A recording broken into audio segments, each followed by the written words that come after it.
Hey, what's up, guys? How are you? Hope you're fine now. Hope you're feeling good, guys.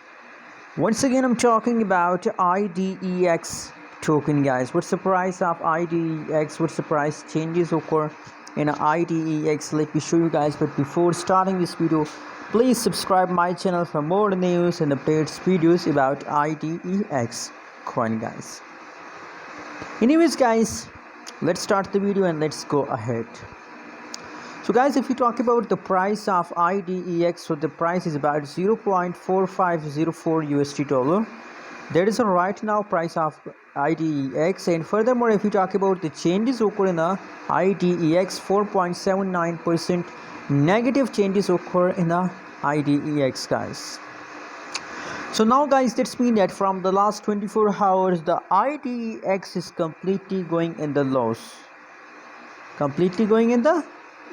Guys.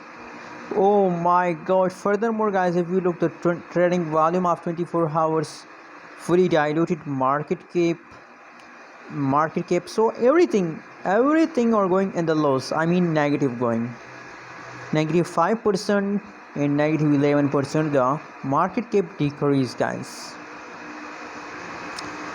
You can see here why the price of IDEX token jumps due to the trading volume. The trading volume decreased, so the supply also increased, and as a result, the price of IDEX becomes low, guys. So, guys, there is warning video for all of you. Now you can see here from last 24 hours completely. Just look here from price chart. The whole chart of IDEX is completely red. So that's mean that they are going in the lows, guys. And possibilities, guys, that for upcoming 24 hours they continue these falls, and after that there is again possibilities that the price will jump, guys. Anyways, guys, what you think about IDEX future? What is your prediction? Please also share your prediction in a comment box, guys, and don't forget to subscribe our channel for more updates, for more news videos about cryptocurrencies market. Hope you like this video.